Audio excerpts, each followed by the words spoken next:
so excited for the following season's schedule to come out, and now it's like nope, we're in a race. We have a pennant to win. This is more important. Who I cares about what was they're I playing? was legitimately pissed last night.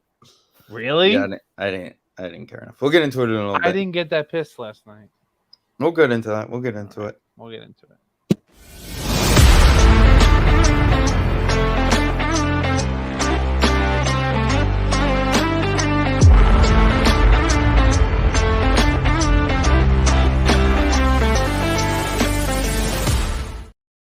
Welcome, episode 332 of the SND podcast show.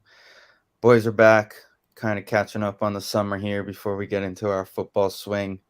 Also, I just remembered, I'll message you guys tomorrow about it. There's a Wednesday in September we got to change also, by the way, because Danny, you know how you got the email about Nick's night at Citi Field?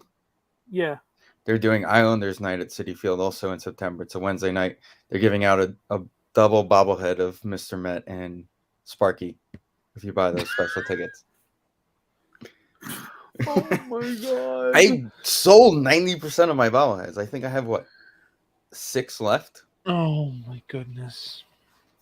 So I figured that one was cool, and also it'll basically probably be the last game of the season that I go to. Sparky, just in general, is such a bizarre concept.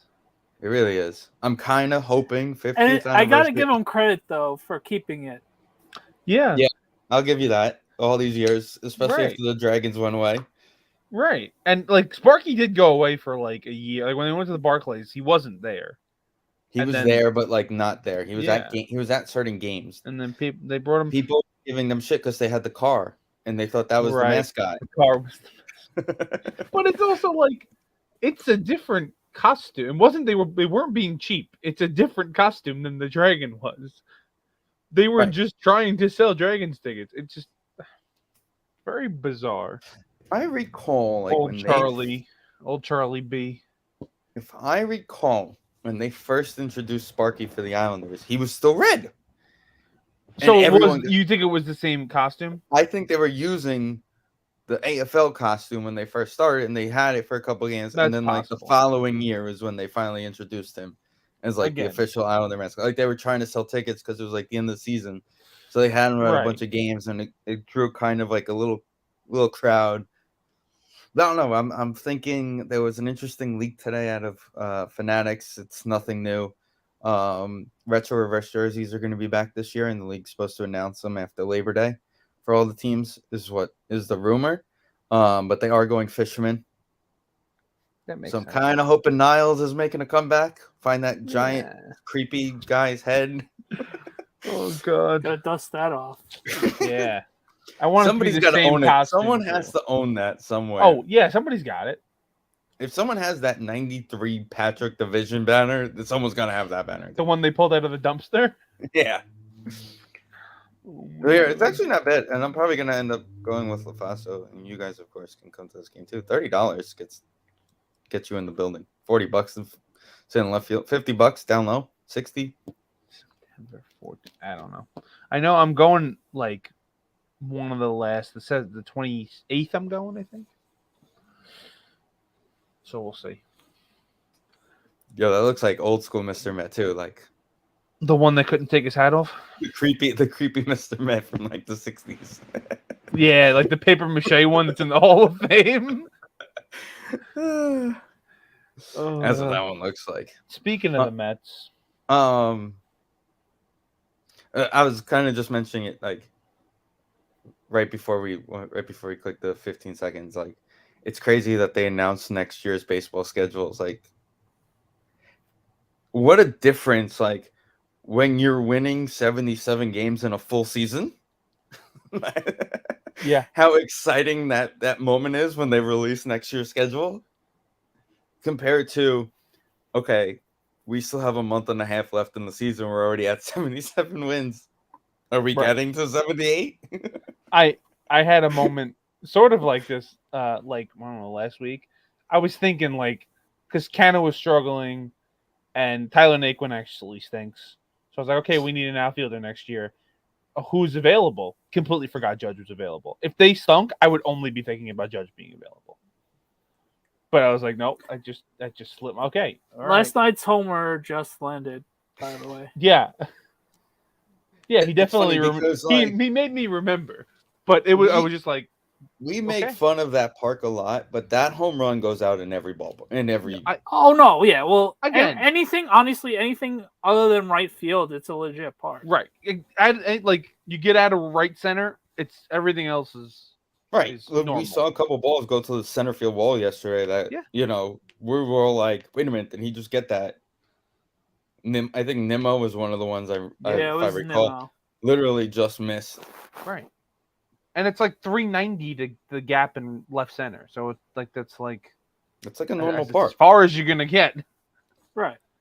So yeah, I mean it's 314 down the line though. You have to make fun of it. Sorry. Just the way it is. It's funny that we make fun of it. Can you imagine if we were like around when the Polo Grounds were around? Right. I'd love to see with that opening in the center field. Yeah, right. That would have been the Reyes triple alley, like built City Field that we had to move in because Jose Reyes would have led the league in home runs. Right.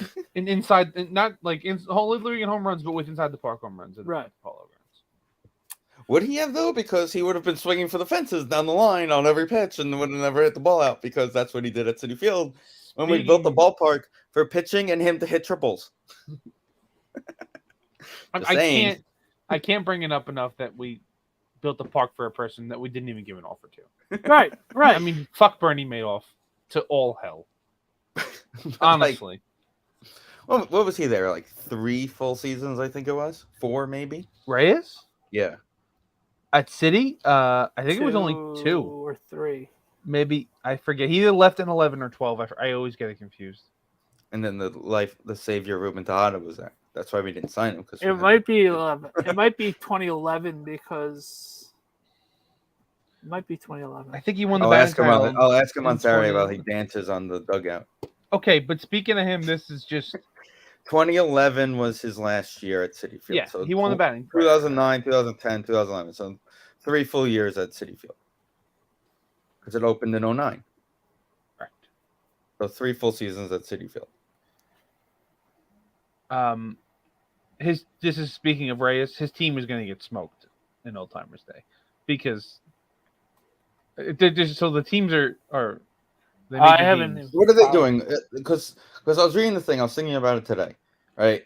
And they said the gates are opening at 4, and they're going to start at 4:30. So what are they doing? Like a 3-inning or 2-inning thing? Yeah. It's going to be a couple innings, whatever, 2-3 innings of softball, and then that's it. And the game's at 7. So Lou made a statement about Sebastian Aho's alcoholism. We were made aware we have a copy of the police report indicating that he registered a .03 blood alcohol, which is 0.01 over Sweden's limit. So you're over the limit.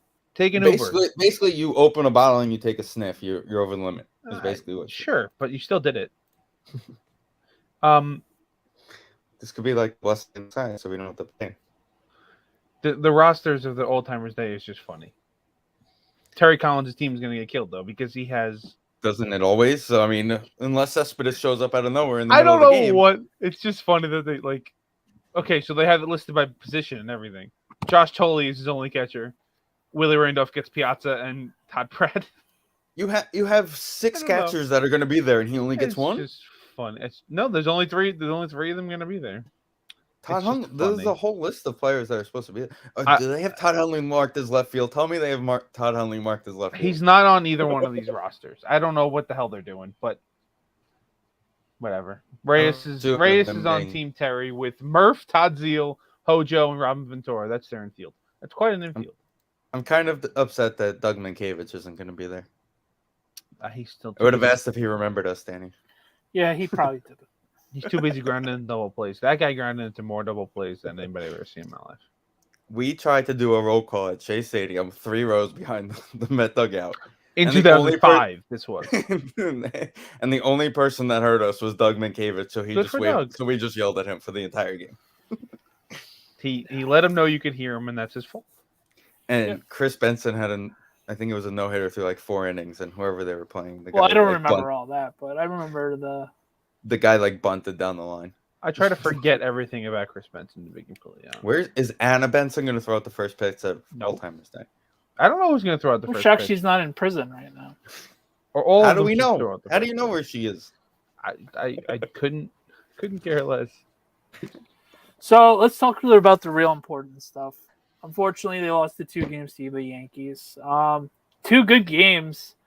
All 4 across the 4. Right. Very good games. Definitely the best set of Subway Series games we've seen in a long time. Yeah.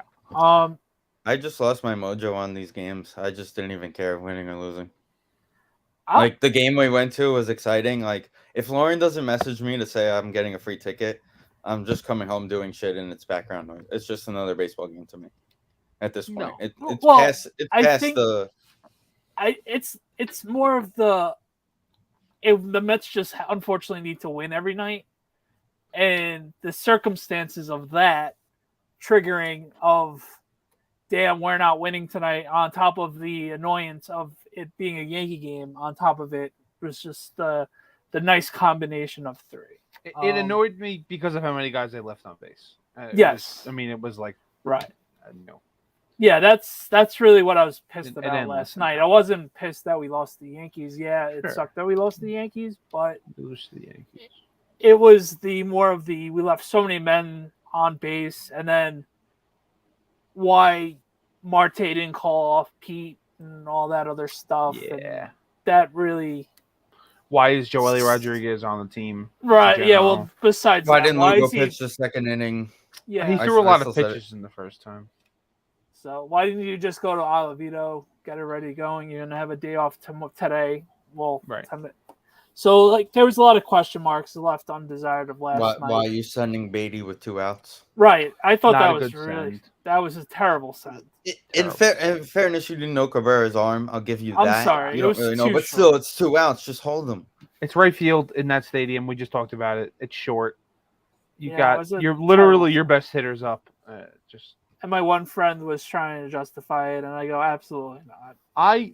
That's the second time in like a month and a half where he's. Well, he did it in the friggin' Brave game that they lost. Yeah, the same thing. Right. I love Joey Cora to death. Watching him coach third base is hilarious, and I love it. He's very aggressive, and it blows up in his face sometimes. Right. I think last night being at the stadium that you're at, and how short right field is, and how shallow it wasn't even close. No. He lost 2. Unfortunately, we're a game and a half ahead of the Braves now. So we got the 4 games against the Rockies, who are theoretically the worst team on the road in the whole major league. So that's beneficial to us. Chris Bryant's still on that team? He's still employed. He is still employed. I think he's hurt. Is he hurt? He was hurt earlier. I'm almost positive he's hurt. I feel like he's been hurt a lot the last couple of years. Was a stat that I just saw on Twitter that I believe it's July 17th, but I could have the date wrong. But the Braves are 12-0 on days the Mets lose since I think July 17th. Evan Roberts tweeted it out. We gotta obviously add the win to it today. Right, but just June 1st. Okay, they are. Hold on, let me get it up. That's what she said.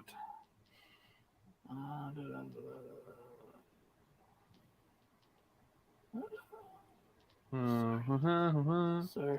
This is Francesca reading the paper. Okay, there we go. W. Since June 1st, the Braves are now they're 50-14 against teams not named the Mets. And they're what?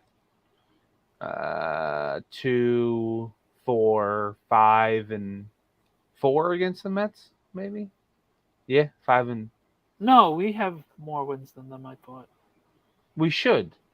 No, they're 4 and 5 against the Mets. I think. The key to remember right now is that after today, the Mets have the easiest schedule in baseball the rest of the season. Other than the Braves have the hardest schedule in baseball the rest of the season. They have to play the Dodgers, so that's the hardest. After that, we're good until theoretically the Brewers. The Brewers. The Brewers don't even count. That's like right. It's September. They start sucking in September now. But we have another Braves. Yes, it's the second to last. One more Braves series at the end of the year. So, I was talking to Snacks tonight. I said theoretically going into that series, I would hope to be up 4 games or already clinched. Back 1 or 2, 3 max before that series. So going into that series clinched, you'd have to have a 6-game lead. I don't know if that's happening. The way the Braves play. I mean, I know. That's what I'm saying. Yeah, that's what Steven said. Clinched. I ideally, sure. Well, that would be a perfect world. By then. That'd be nice. Yeah, but, yeah. Thankfully, we play the Nationals at the end of the year. So the Braves have a lot of games against Philly. Yeah. And Harper should be back like this weekend, I think, or very soon. They said he play till Saturday, and then they're gonna give him Sunday off, and he'll be back next week. I hope, God willing, Bryce. He's back on his shit. And I'm also having serious PTSD about the Cardinals. Also, the Nationals have been mathematically eliminated. Yeah, the Cardinals are cardinaling right now. Nationals have been eliminated from. I laughed the other night when I saw the end of the game and they did the standings. They were 39 games out of first place. I mean, it's just. Is it bad that they're eliminated, but like the Rockies still have a chance? Apparently, mathematically, still have a chance. The Rockies. They must be really good at home. Yeah, because the Rockies are 12 games better than the Nationals. Nationals are obviously a disaster. I mean, Nationals are the only team eliminated at this time. They're clearly tanking. Yeah, they're 37 games back. Well, the Angels are for sale. That's right. Yeah, apparently, the Nationals are for sale too. Yes, they are. Yeah. Yes, they are. That was part of the Soto move. Was they were like they don't want the first move as a new owner. No, they don't want the first move as a new owner to trade your best player. They're like, so we got to get this done now, so that this guy comes in, whoever it is, and we're starting fresh. Well, they were also saying one of the daytime games, Howie was talking about what if this guy wants Soto? What if he wants to pay Soto with $500 million? Like, right? How do you trade the guy away? He'll have the opportunity in 2 years, I think. Well, considering that the Padres he's getting to free agency, Padres about to blow the whole thing up because they're garbage. Because Josh Hader, I don't know if you guys have been paying attention to this. It's one of my favorite things to wake up in the morning and look and see how Josh Hader pitched. He doesn't even get people out anymore. He's getting blown up almost every time. He had last time I looked, it was like a 17 ERA as a Padre. It's like truly scary. But they'll make the playoffs because the Brewers, like I just said, are the worst. The Padres lost 7-0. Like last spot. Right now, he has a 16.2 ERA with the. Yeah. And you know what's funny? I looking back at the trade deadline. That's a guy I wanted to trade for because if you don't want to pay Diaz at the end of the year, you had a whole nother year of control on him. So that would have been the easy slide right there. Your Hater was taking over. But the way he's pitching, I'm pretty happy we. No thanks. You know, it would have cost a little bit more. You know what? That would have been the move where if you were to trade Vientos, you're not getting a guy. You're getting a guy that you're going to have for. You're not getting a rental. You're getting a year and a half. I mean, if it was true that you didn't want to trade Vientos for rental, Hader would have been the other option to make the move for. Well, we talked about this ad nauseum, but they're having like a top 3 season in franchise history. They have the second best record in the league. Nobody not named Brett Beatty or Francisco Alvarez should have been off the table. They should have traded everybody. There's Edwin Diaz is great. The chances of him being this good again are after getting paid. Even if he just goes back to being a normal good pitcher with a 2.5 ERA, he doesn't I know he's had a couple rough outings lately, but he doesn't give up anything right now. He hardly even throws more than 15 pitches. It's just come in, wipe it out, done. You're playing 8 inning games. So again, like you said, if Hader was Hader and you put all the chips in to go get him, now you're playing 7 inning games. But whatever. The moves they've made, most of them have worked. Darren Ruff's all right. Vogelback's best. Yeah, but he's clearly banged up though right now. He said he has a high hamstring. Yeah, he's playing That's a new one. That's a new one. Never heard that one. High hamstring sprain. Like a high ankle sprain, but it's a big guy. He's got a lot of hamstring. It can be a lot. Yeah, so that's how it works. He's not a tall guy though, so it's really not that much. Not. He's got very funny to watch. It's not like a normal. Like his swing is insane. But the crazy thing is, like, when he runs, whether it looks like he's had this hamstring issue since we got him because he still runs the same way. Well, he's not a fast runner. But like Buck said yesterday. Did you not see that speed first to home in that one time, Ben? Yeah. The guy bobbled the ball in left center. Sure, yeah. We're all going to score from first. Yeah. Blazing speed. We just got to take care of business. That's it. Listen, if they're going to win 108 games like the Giants did last year and we finish as the wild card, I don't know what else you can really do. It's unfortunate. It's very unfortunate, but it is what it is. Listen, we said it at the beginning of the year. It's the Braves were on paper. The Braves were the best team in the division going in. Right. I want to see who we would play. Right now, it would be the winner of the San Diego. No, it would be the Phillies. If the Braves win the division, we play the Phillies. Would be the wild card. We'd be the top wild card seed. And play the Phillies. And the Padres would play the Cardinals, yeah. Which I don't love because the Phillies, like I know we've handled them, but that lineup is good. But at least we're home. That's true. It's very true. It's hard to imagine a Met Phillies series and we had to play a playoff game in Philly. I think that would it's best out of 3, right? Or is it? It's 3 games at home, and you got to win best out of 3. Okay, so basically we have 3 home games. Correct. It's a normal 3-game series at home. So there's going to be 2 3-game series, and then and then a 5-game division. They're going to do it like Tuesday and Wednesday, and then the weekend we'll have. And then the weekend basically. So it'll be like if you get a bye, like we hope to, it'll be like an extra day from normal. We'll start Friday or Saturday. But they also, I don't know if you guys saw, they shortened. Right, the rest days. Yeah, they took away the second travel day. They said in the NLCS in the World Series. I forgot which round it would be, but there's a round where, like, if the Yankees played the Mariners, and they go a full series, it's like I think it was the division series. So if the Yankees and Mariners play each other, and the Yankees are in Seattle for Game 4, and they're up 3-2, or they're up 2-1, and they lose.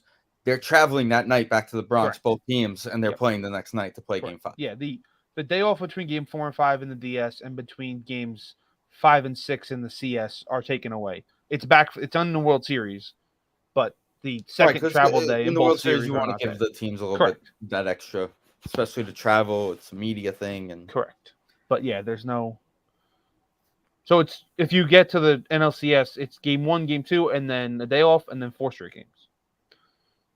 That's the second round. The DS. Correct. That's I'm saying in the CS. In the DS, it would be Game 1, Game 2, a day off, and then 3 in a row. Same.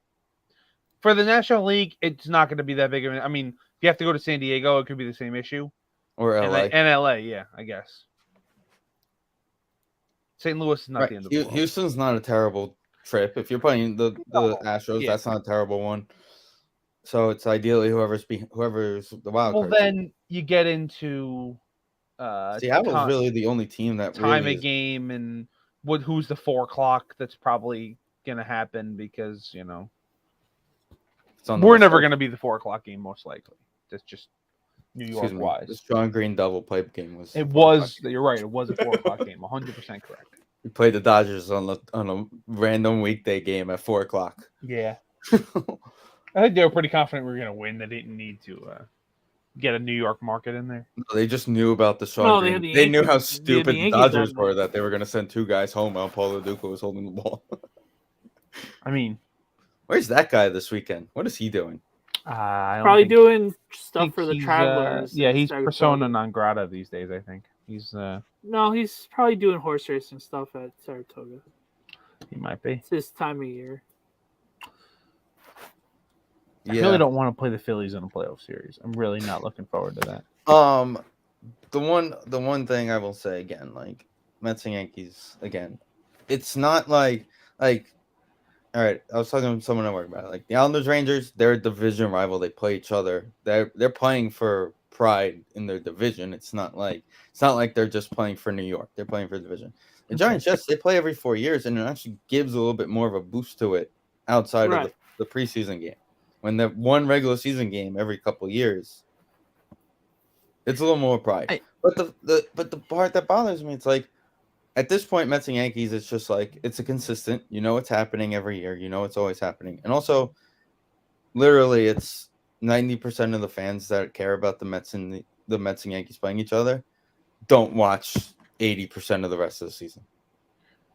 I get what you're saying. They're the fans that show up when the team makes it into October, and then they start yelling out about how many rings. But to a point, it's also fun talking trash talk with your friends. I think it's fine to admit that these games mean more than regular season when they're games. both good like this. Yeah, right, and especially these two like respective rosters.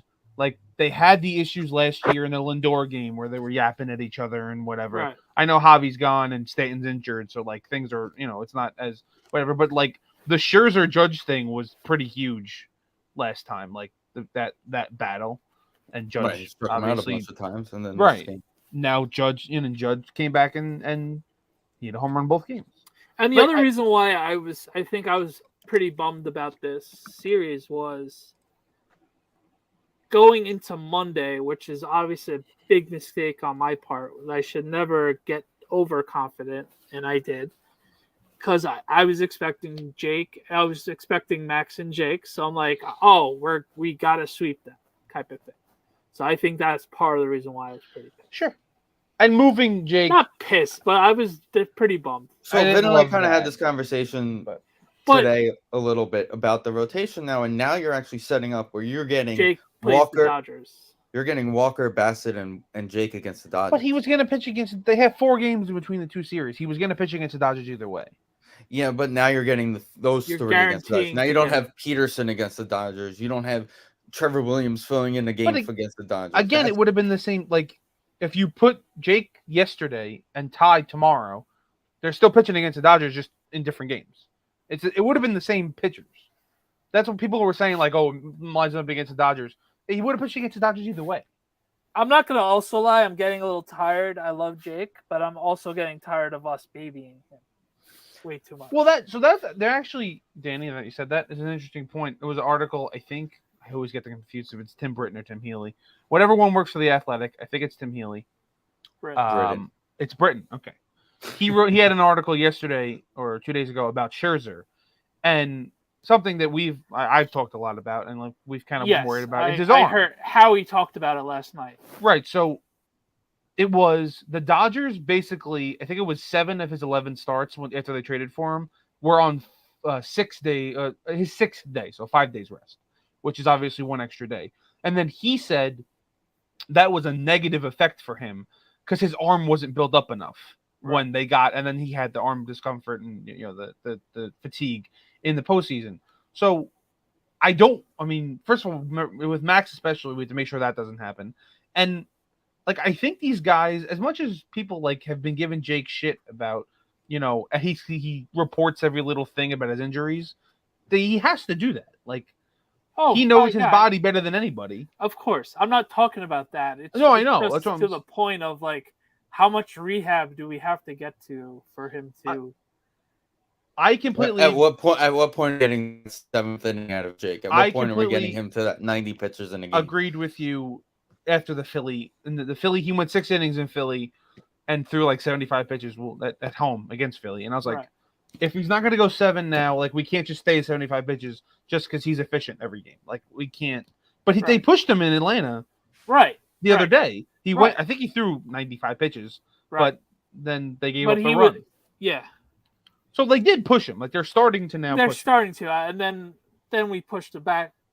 At the time, it was like, listen, this could be because they could have pushed him back because of the Atlanta game. Oh, the reason. I mean, I think it's them being cautious. Their bullshit reason was they didn't want Walker to go too long between starts. Everybody else is going a week between starts now. So listen, but again, when it comes to Walker, that's another thing. Walker, the minute he threw that pitch against Atlanta, they should have put him on the IL and started rehabbing him to get him ready for October. The minute he threw that pitch and he came down wrong, I said it Walker right away. Also scares me now. He absolutely got rattled after the home run last night. So he was cruising, and then you could just look at it after the home run. There was different chapters in that game last night, like crazy, because we were hitting the ball early. Walker was cruising. Next thing you know, everything switched. Yep. Next thing you know, it all flips, and now the other way around. And Glaber makes a boneheaded play. Pete makes a boneheaded play. Now we're involved. Now we're back in it. Like the whole game was just a little wild and crazy, and it was crazy. And then might as well talk about. Isn't Clark Schmidt supposed to be a starter? He is a starter. He is. Okay. That's why they. If you watch the game, they mentioned it 14 times. Their entire bullpen is hurt. Like everybody except and Chapman. They don't trust Chapman. Every moment, Barry kept saying, "Why is Chapman not standing up?" They don't. They even said it in the bottom of the eighth while the Yankees are hitting. They go, "All right, we don't see Chapman warming up, but we also know he's one of those guys who's a veteran where he knows where he can get up with 2 outs or an out and come out there and throw." I mean, I know do that anymore. No, I know you. I know you. He's not even like. But they were just trying to come up with ideas of why are you not using Chapman. But in both games, they weren't using him. He's just not around. He's just gone. And you would expect with Clay Holmes' cold streak, now we find out he's hurt. Right. Why they didn't bring him back? That's weird. Even more of a reason. Right. Well, they're looking past Chapman at the end of the day. They're looking at he's a free agent. Who closed the game together on Monday? Loaizaga. Yeah, so that's who they're expecting. It's Loaizaga and fucking the guy who pitched before him. And King and King's out. Guy. No, I know. Marinaccio. Marinaccio. Yeah, that's who they're. So they are playing each other 4 games next year again. Right, because it's every 3 years they do the 2 series. Yeah, we're also playing the every race team. Yeah, we're playing everybody. Yeah, I mean that's kind of dumb, but it is what it is. It is. I don't know. They did this. I'd rather have more balance playing that extra series against the division. Yeah, they did this in hockey a few years ago, and I don't like it. Like you used to play your division like 8 times, now you only play them 4 because you play everybody. It's the same thing that's happening now. Interesting that we're ending the year in September in Oakland this year, and next year we're going to Oakland early in the year. Right, good. Get it out of the way. I don't want to. We have a full West Coast trip to start the season. Full West Coast trip. Well, they're starting off in Miami and Milwaukee. Then they're going to play Miami and San Diego at home, and then they're going to Oakland, like the third Los Angeles to play the Dodgers, and then the Giants. Why do we always go to San Francisco for 4 games? I feel like we never played 3. I remember last time we played only 3 games in San Francisco. I think we played 3 games in San Francisco this year. It just feels like they always play 4 games in San Francisco. I don't know. I don't know. Like they're starting the season in Milwaukee. That's right. No, it's in Miami. Oh, Miami. Okay, I thought it was Milwaukee. That's fine. First 4 games in Miami and then 3 games in Milwaukee. Well, that's early for Milwaukee. Yeah, that's weird. Well, they're coming here. Your birthday, the end of June. Great. So that's what I'm saying. Where's the All-Star game next year? Seattle. Really? That's weird. We don't have any new stadiums to do? Didn't we have a whole car ride about this? I don't think. Did Seattle? Oh, yeah, Seattle had one. Yeah, Ripkins was there. Seattle had one. 2000. Yeah, it is in. That's weird. I don't know why. Yeah, it was Ripkins last one. That was the game A-Rod moved over to third. Yeah. That was put Ripken at short. And I don't know if I remember. Luis Gonzalez, if I remember correctly, was the home run derby champion that year. Really? I mean, that makes sense. That was his roid year. If I remember, home run derby. That's just. Yep. Gonzalez beat Sosa in the finals. It's annoying that the Braves are as good as they are, but it was going to be a fight. We have a lot of easy games. We didn't expect to go up any amount of games.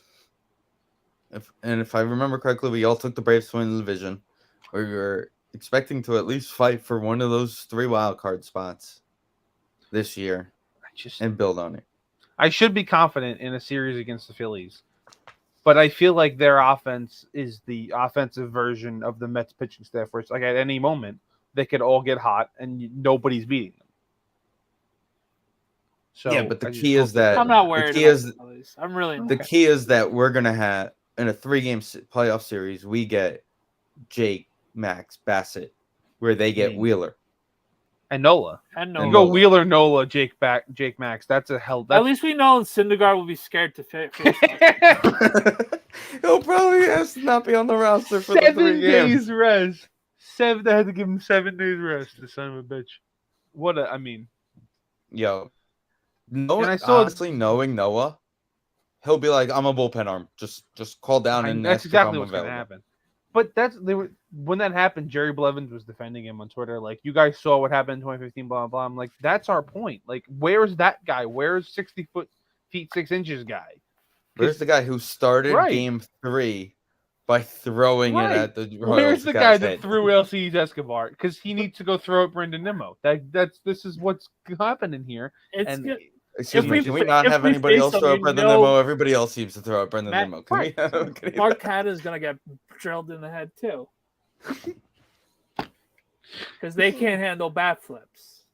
Oh. That was a flip. That wasn't a flip. He threw that in the air. He threw it in the air. That call. I'm excited for that Mark Canha bobblehead game next year against the Phillies when he's throwing the call from the Phillies broadcast team. I don't know if you guys heard it. Was hilarious. No, I didn't see it. I did just watch. The guy just goes, fly ball, left field. Oh, no. It's so good. I watched, I never watched the 9-run comeback. I've never watched the Philly broadcast version, and I found it on YouTube the other day when I was in a rabbit hole. Yeah. And I was like, click. There's one point in the beginning where John Kruk says, they show him at fan. He's like, he doesn't know the game's over or something like that. Oh God, so funny. Yeah, they were like giving Mahita like all the credit. Like he came in, pitched like 3 good innings. Like this guy comes in, great job by him keeping us scoreless. But here we go, nice easy 9th inning right ahead. Still can't believe that happened. That's the video they need to put to the Titanic theme. But oh boy, Vin, today was did you see Jessica Biel's Instagram post today? Shockingly, I did not see Jessica Biel's Instagram post today. About the movie anniversary release of a great summer baseball movie. Is it Summer Catch's 21st anniversary today? Wow. She posted the video of the pool scene when she's cranning out and she goes, "You'll be happy to know I did my own stunts." She knows why her followers are there. He goes, "I did all my own stunts in this movie." Oh, Jesus Christ. That's a like a not good baseball movie, but just a fun one. Yeah. I agree. Because it's just like it's like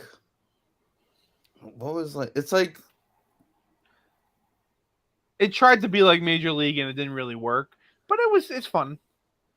It's got a good story, and then it's just kind of like it's just on all the time. Like if you, I think I'm the only one who does this, but MLB Network always puts on a baseball movie during Sunday Night Baseball, and it's almost always Summer Catch. It's that or The Natural. Oh, I don't want. Week.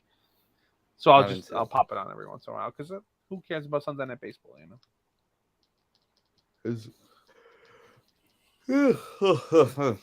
Shout out, but Jessica Biel. Anyway, the other thing that's been on a lot is all the diehards have been on TV a lot recently for some reason. Yeah, I think they're trying to show the Bruce movies because he's not allowed to be an actor anymore.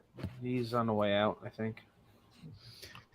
Which is not weird, but like. He did like 10 movies in the past 2 years. Apparently, he knew this was coming. It seems like Yeah, he did a bunch of movies. Like they said, like the Split movie.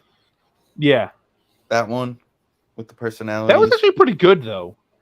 I never watched the full one of the third one. I watched the original. I rewatched the original recently, on the one that he Unbreakable. Unbreakable, and then the other one with the guy. Yeah, forgetting his name. James McAvoy. Yeah, with Professor X. Professor X. Yeah, that's Split is just him, and Bruce Willis comes in the end, and then Glass is the third one. Right, Glass introduces the third guy, who's Samuel Jackson. He's in the original. Unbreakable. Yeah, they bring him back in that one. Solid movies. Yeah, I did see Mission Impossible came out, so that's pretty exciting. Yeah, and I figured out the Madden storyline. Oh God! So you're a fifth-year player who becomes a free agent. So your option didn't get picked up. Either you were your option or you were a later round pick, and where you only had a 4-year deal.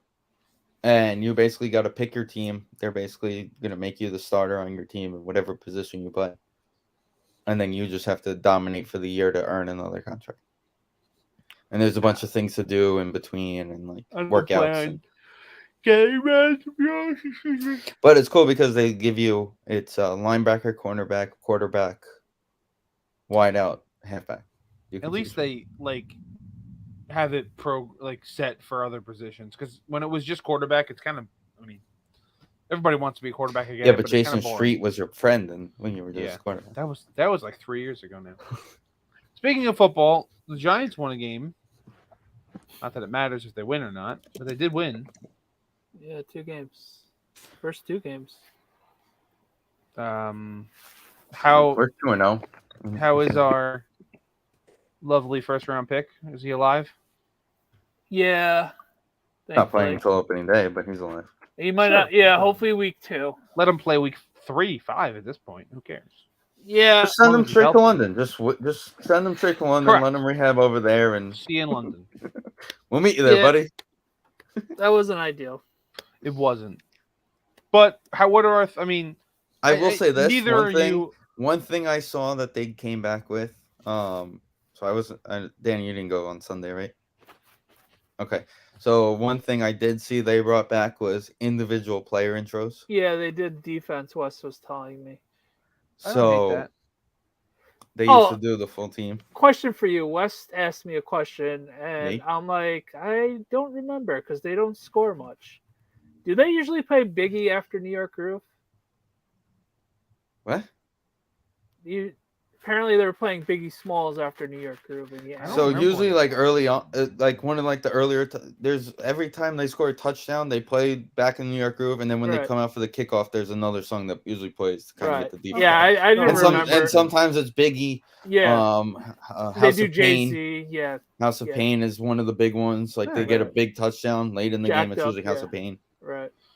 No, I remember that too. Yeah, So I made when the they joke come out for the kick. When they come out for the kickoff after the touchdown. Yeah, I made the joke. I'm like, they don't score enough for me to remember.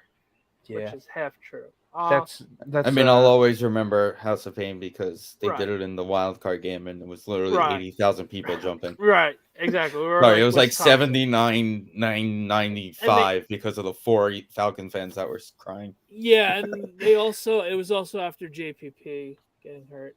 But all jokes aside, I think offensively, I really enjoying the running game. You can tell that they're focusing more on like their offensive line is like actually focusing on running the ball, and the guys are hitting holes and everything like that. So I really like the concept of that. As for passing and stuff, I honestly can't tell you because hopefully there's something more. I think Jones looked all right. Nothing more, nothing less. The interception looked like it was on Bellinger's hand that should have been caught. The Daniel Jones haters thought it was a little too high. I think it was both of their faults. Are there Daniel Jones supporters? Yeah, of course. It wasn't his fault. Danny, I forgot to send you the meme. It said Matthew Stafford shouldn't even get to the Hall of Fame because of his numbers and Super Bowl rings. It's because Manny Galladay look good. Hold on, say that one more time. You broke up. So the meme, it said like, right, Matthew Stafford belongs in the Hall of Fame not for his numbers and his Super Bowl ring, but because he made Kenny Galladay look like a Hall of Famer. right, yeah. Oh Yeah. shit, Kenny Galladay. That's Yeah, a tough one, right Kenny there. Galladay needs to send half his paycheck to Stafford and be like, "Thanks, I wouldn't be getting any of it." If Or it just the wasn't fact that he slightly resembles in I was- shape and I size was- Calvin Johnson. I forgot which fantasy podcast I was listening to, and they brought him up. He played he only missed 3 games last year. That's shocking. That's Galladay? I have to give anybody who plays offense on the Giants a break of the second half of the season Right. because they were playing with Mike Lennon, and yeah, but just in general, like before Daniel Jones got hurt, like that Eagle game he played good, the Saints game he played good. Then other than that, whatever. Like he hasn't caught a touchdown yet, has he? No. Andrew Thomas had more touchdowns than Kadarius Toney and Didn't Shepard Galladay not have a combined. touchdown last year? No, he did against the Broncos. So I don't know. We'll see what happens. It's going to be one of those years with the Giants. You know what was interesting prior to today, of course, because unfortunate news, the kid got his ACL, the wideout. Yeah, Colin Johnson. He Colin was having Johnson. a good camp. So of course I was thinking along the lines of, all right, Tony, Wandell, the kid, the rookie that they drafted, Shepard, Galladay.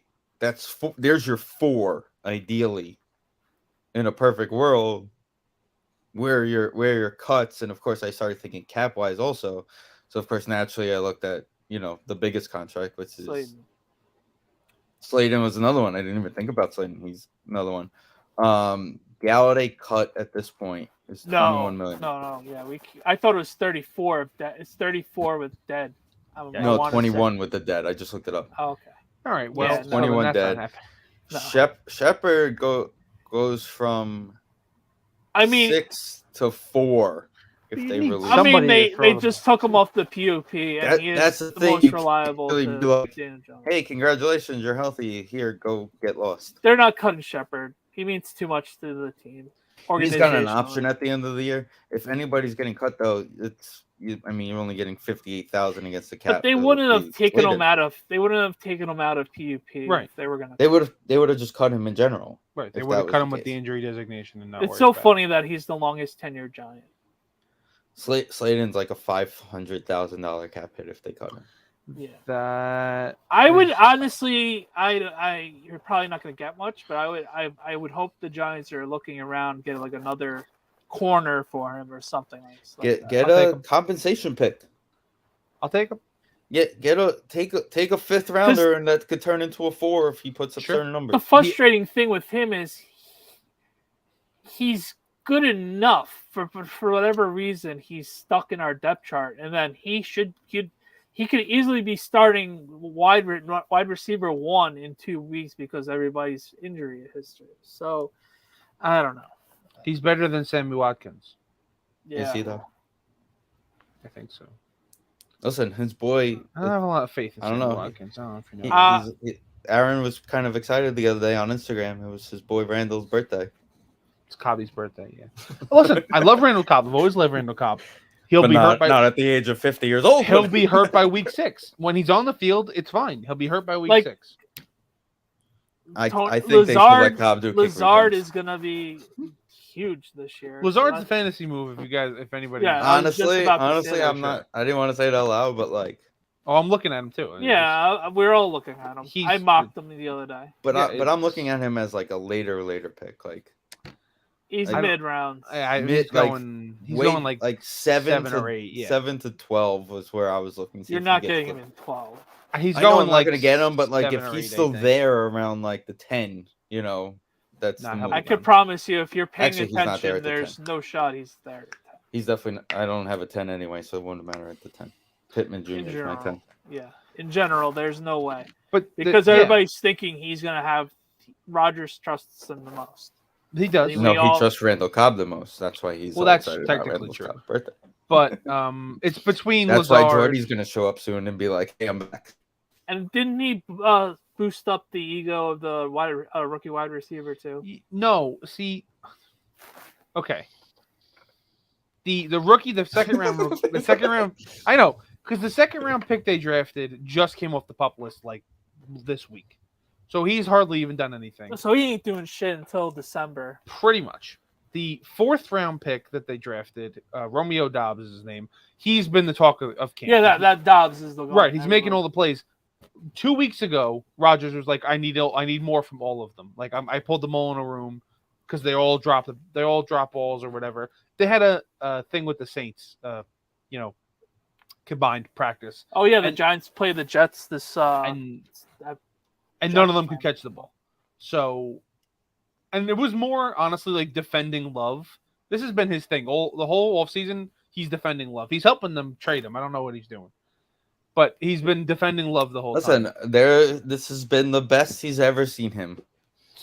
But I'm saying LaFleur and Rodgers both are defending Love. He did give Dobbs props, I think, yesterday. So he's doing both sides of the coin. But yeah, I think it's going to be interesting. It's going to be the Aaron Jones, AJ Dillon show. That's what I was going to say. It's between Lazard and the backs are going to get the excess of targets that Devontae would have gotten. And Tunyon's still banged up, right? He came off the PUP also like a week, 2 weeks ago. They pretty much got healthy off the PUP, but again, that just means they're playing in the first month. So I don't think Tunyon's going to be ready for week 1 because it's all ACLs. Every fucking person. Right. It's going to be. What's his name? Also, the offensive lineman. Bakhtiari, yeah, and the other one, Elton Jenkins. They both had ACLs. So they're all off the PUP. It's going to be actually interesting to see the Packers this year because it's like adjustments. Yeah, like it's really going to be interesting. And they're not playing. This is the talk of the Packers this week was they're not playing anybody this week in the preseason, and none of the starters have played all year. Now, like it's worked in the past, but last year and they know the offense by now. It's not like last year they didn't play anybody. You have 2 new receivers with him. Right. So last year they didn't play anybody, and then they got slaughtered by the Saints, like 42-3. So, like, if it happens again, you got to start changing things. I know a lot of teams make it as an excuse, but a lot of teams are acting like week 1 is like the extension to preseason. So it's like either you have it or don't, and then like by week 3, all systems go. The problem is they're playing the Vikings week 1, so you get a division. That's going to be fun. Yeah, it'll be interesting. Because a lot of people are hyping up the Vikings off. And isn't the Bears like week 2? No, I think it's week. Because I was gonna go. I think it's week 2. Yeah, it's like Vikings, Bears. Yeah, in Minnesota, Green Bay at home, in Tampa. Yeah, Chicago at home, and then in Tampa, home against New England, and then London. Great. And home against the Jets, and then in Washington to play the Commanders. All right, I know it's been a long time, Danny, but as a high school football player, thought on the 3 games week off scenario before the first. Do you like the setup of it? Do you like the setup? Do you like the setup, or would you prefer it where start it 1 week later, give me a game the week before my first game of the season? Not having that break is what I'm kind of saying. You're on mute. Yeah, I wouldn't know. My bad. I wouldn't know because there's basically scrimmages, so it wasn't like preseason games. So, I don't love the setup personally as a fan. As a fan, it sucks, but I think for the team, I like it for the team because you can rest up any sort of injuries, get it going. You have ample time to get the game plan and actually like really legit full systems go, and like you get yourself ready for the week. It sucks for the fan, but for the NFL players, I like it. I don't know. I feel like it's like it's taking that momentum. Like they gain that momentum. They're playing games. They're finally getting into game mode, and then boom. But it's honestly, the week. players that you want to play aren't playing these games anyway, so you're gonna be getting them the same way. Oh, this is ideally your third preseason game, so you're getting probably at least a full half for most teams of their starters. You know, if your team sucks, yeah. I expect us to play our full team. Yeah, because we have a new system and we suck. So I didn't watch Hard Knocks this week yet. I haven't. It's been kind of entertaining. Yeah, Dan Campbell. It's the same thing that happens every year. I watch the first 2 episodes and then I stop caring. And you forget that it's even on there anymore. Pretty much, yeah. It's a shame they're not playing against you guys week 1. You could have been watching for game film. Paying attention. But that was the other thing I was going to say about playing the guys in the preseason. With the break like that, it hardly even matters. Like unless you play them like a 3 quarters. If you play them a quarter, what the hell's the difference? It's interesting because somebody was saying the other day, the break actually helps with Thibodeau's injury. Like now you're getting a week off. Now he's got 1 week. Now that's 1 extra week of him just kind of being on the sideline. But then somebody else said to that person yeah, but I'd rather him be on the sideline with a earpiece in his ear, listening to someone like Blake Martinez making play calls, and seeing if he could develop into that type of guy. And of course, my opinion was he's not ideally a linebacker. Ideally, he's an end, not really going to be a Mike guy. Yeah, sure. He shouldn't be covering anybody. That's what you're saying. I think he covered a little in college. Danny, you would know that a little bit better. Who? Thibodeau. Did he drop back a little bit? Does Oregon play defense? They don't play defense in the Pac-12. I think he must have, because he looks rather natural at it. I'm sure it wasn't his main job. Obviously, it was just to go and hunt. But his physically, he looks like he can do it. He's not, on the bulkier side of things. Right. It's just to keep them honest. And I think the play was fine. It was just him too high on a cut block.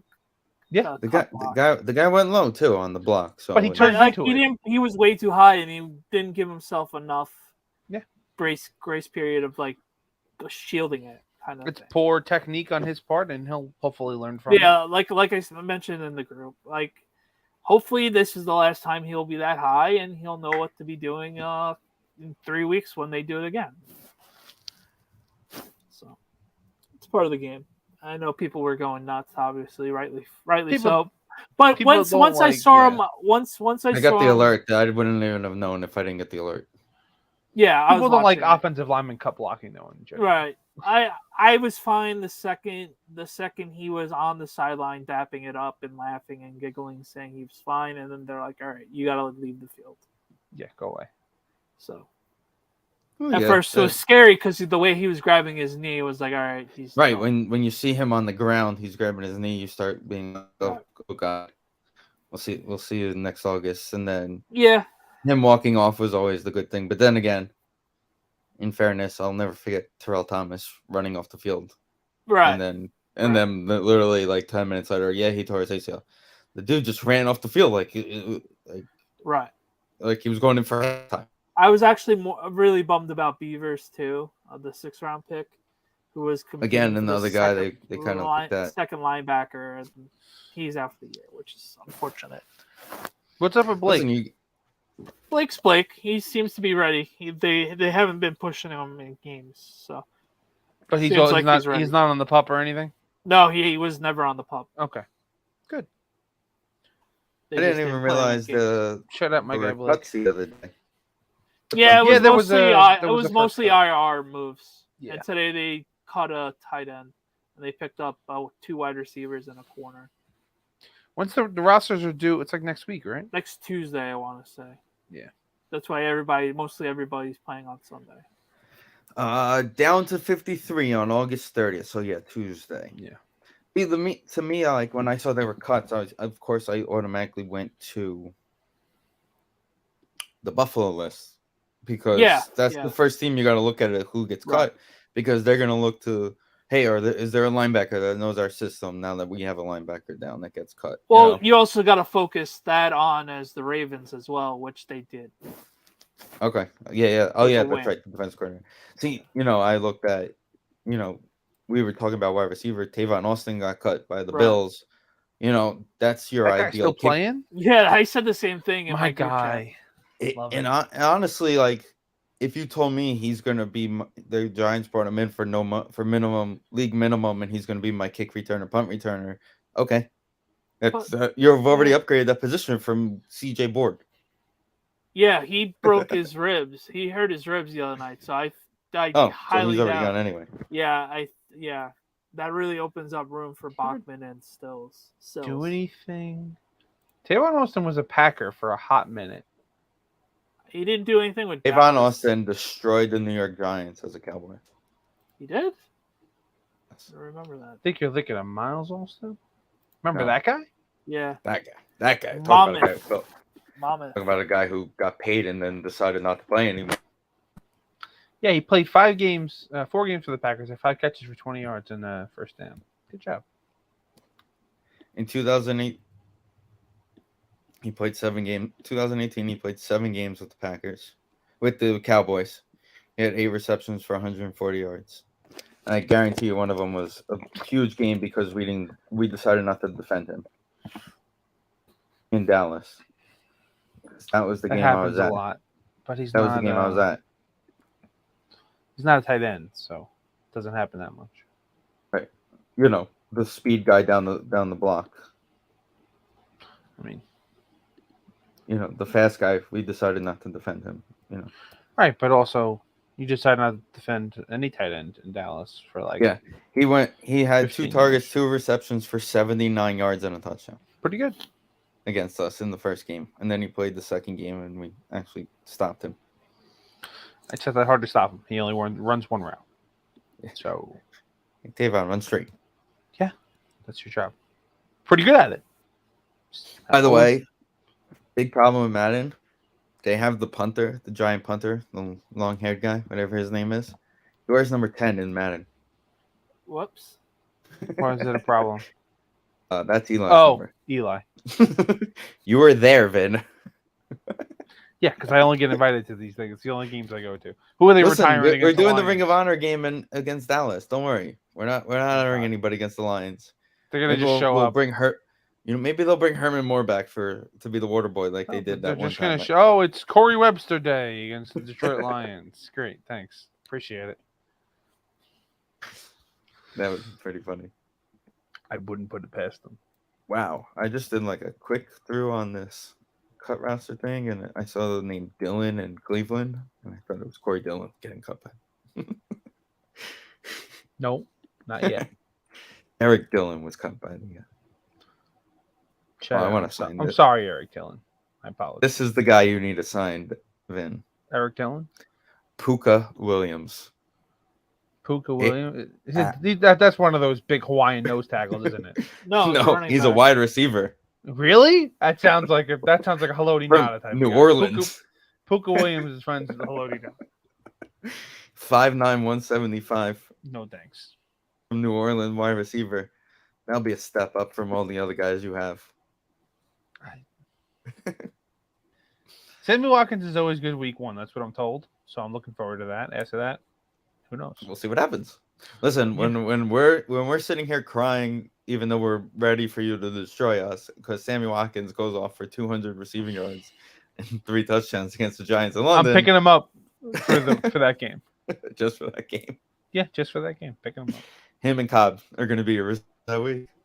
All right. If my fantasy season ever gets to the point where I have to play Randall Cobb or Sammy Watkins, I retire from fantasy football. You mean it's not 2012? No, shockingly, I think I did have Randall Cobb on my fantasy team in 2012. Well, you were waiting for his kick return yards. That's fine. I'm gonna pick up Mari Rogers just for that reason. I could see you drafting him. Just hope he runs one back against Detroit. That's it. Still waiting for Jeff Janis's kick return for a touchdown. I bet you Puka Williams would run one back for a touchdown. Jeff Janis made up for himself in that one game against the Cardinals. It's not his fault that everyone was like, "Hey, Larry Fitzgerald's a Hall of Famer. Let's just leave him on the other side of the field open." This is another thing. Oh my God, that play haunts me. This is another thing that when you're not listening to talk radio in Green Bay and that kind of things, there is a huge contingent of people that say they should have went for 2 after he scored that, after they threw that touchdown. Because they had them on the ropes. Me you don't do what Big Cat does, and after the game, you don't sit in the car for 3 hours unless it's the Green Bay. No, I don't. I only see the Twitter, but again, these are things I find out just scrolling through Packers Twitter, and yeah, there is a large contingent that thinks they should have went for 2 after the Jeff Janis scored a touchdown because they had the Cardinals on the ropes and they were clearly outmatched. And I was like, yeah, it's not a terrible idea. I don't hate it. Or just tackle Larry Fitzgerald one of the 14 times you had options to. He ran past the entire team twice. All right, which hurt more? Clay not tackling Larry or Clay not tackling Kaepernick? Kaepernick, for sure. They were never going to win anything that season anyway. The Kaepernick game, Kaepernick threw a pick 6 like his second pass of that game. I was like, we got this. It's over. And I don't think he ran. And then he decided not to throw the ball. He decided not to throw anymore. That was the idea.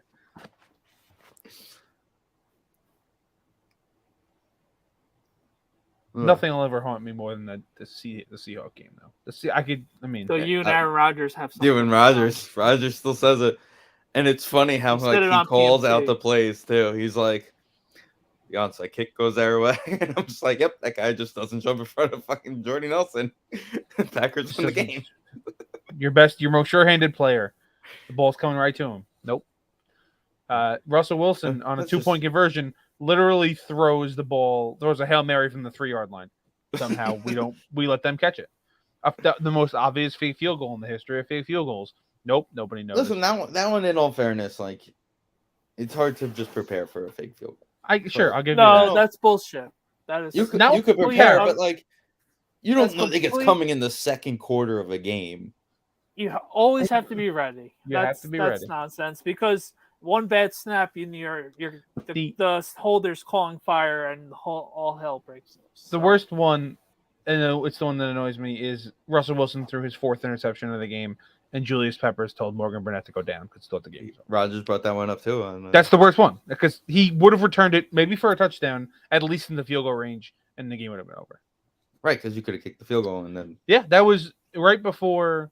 Because they get stopped on that drive and then they give him the ball back and then Clay gets hurt, so Russell Wilson walks down the field and then the rest of the nonsense. The other one I'm shocked he didn't bring up was the touchdown, no touchdown call.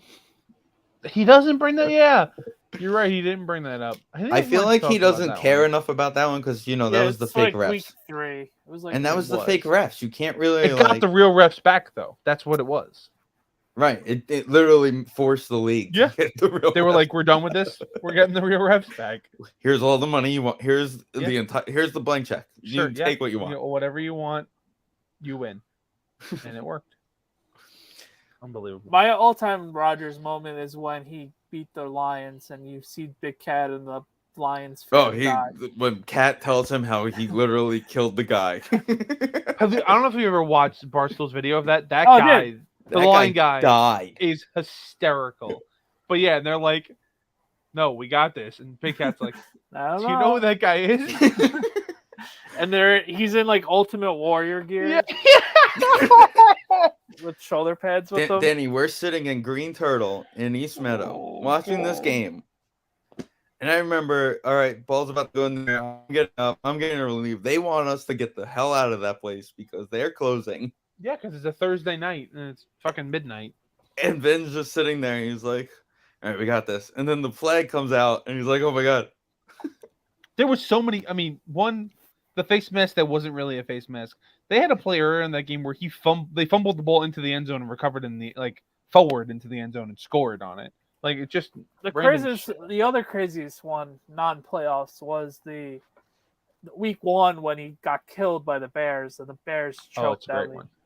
And then that was Khalil Mack's first game as a Bear, and he had like 3 sacks in the first half. Oh, he dominated the first. There's a great video of a Bears fan, he's like a kid. He's probably like 15, and he's doing like a live stream watching the game, and they win that game on a 10-yard pass to Cobb that he takes 70 yards, and the guy just goes, "Not Cobb again," because he hit Cobb on the. He came back from his collarbone, and they won the division on the last game of this year on a pass to Cobb on a 4th down. That might have been like one of my favorite ones. So many great moments. None of them in the playoffs, unfortunately.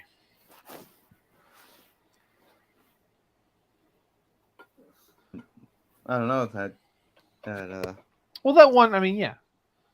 The Falcon game is the best quarterback football game in the history of football. And it's pretty much downhill since. Matt Ryan had a hell of a game that day.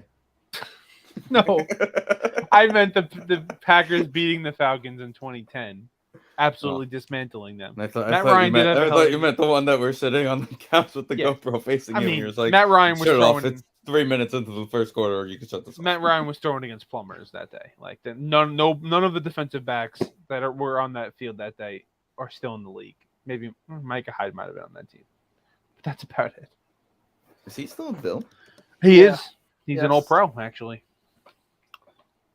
He's the one that got away, to be honest. That's the guy. If the Bills were to cut anybody for cap that's reasons, who you cut. Well, we don't have money for that. If it's cap reasons, you're bad and you don't have money, Steven. Yeah. I can see us getting Eric Ebron. That's the only one right now. Yeah. Love it.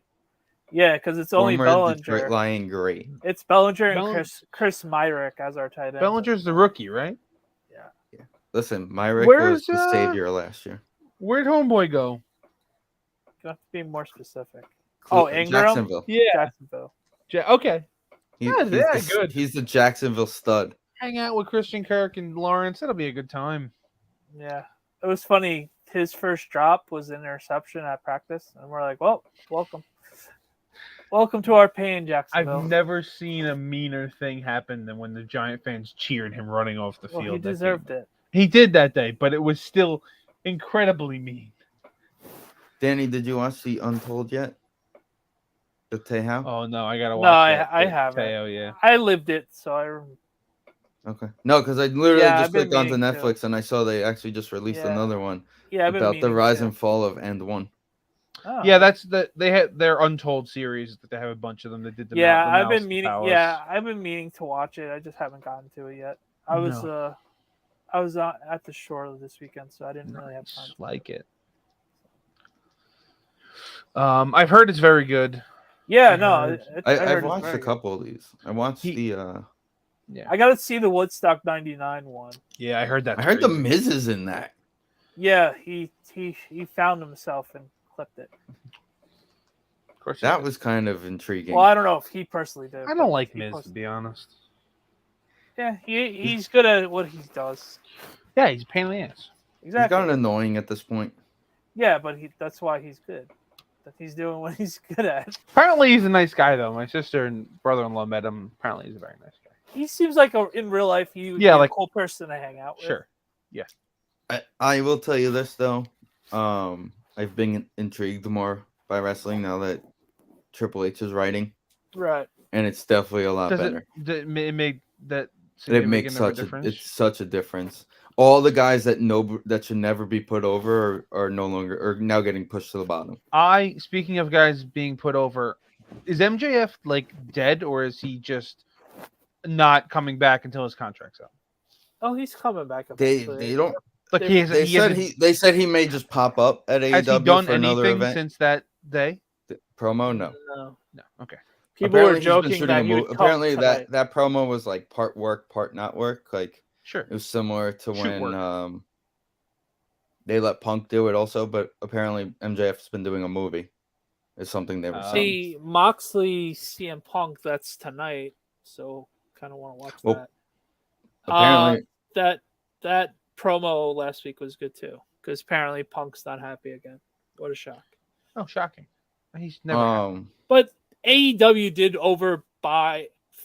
pay a lot of people, so it's just crowded. So. The good thing that Triple H is doing right now is he's basically bringing the NXT brand that he built and bringing it to Raw and SmackDown. Which is good. Right, the guys that was the best brand. Right, the black and gold brand is coming. Like Johnny Gargano, just out of commercial, nothing happening in Toronto. And Johnny Gargano just name pops on the thing and pops up out of nowhere, and everyone if Adam Cole and Britt Baker aren't happy, they're gonna go first thing. Obviously, I don't know their contracts. Hurt. Adam Cole's hurt. Yeah, he's been hurt for a little while now. And then the other thing, because he completely turned heel on the Young Bucks last time I watched. The other thing was that one thing Baker hasn't been on for a while. She really hasn't been around for a while. But her biggest thing has been she's actually like a legitimate dentist. Yeah, no, yeah. Like That's she has her own thing. dental practice in Florida. Yeah. So it's like she loves the fact that she can, be a dentist 6 days a week and then take a day off. I thought that was the whole benefit of AEW was they can do other things. Yeah. So like having an overcrowded roster isn't really overcrowded because you're only kind of part-timers. And the other thing that they do is it's really just one day. So it's 2 shows in one day. At the Arch. Yeah, they tape three in one day. So they start at 7. They tape their Tuesday show, their following week's Tuesday show, which is like AEW Dark that they put on YouTube.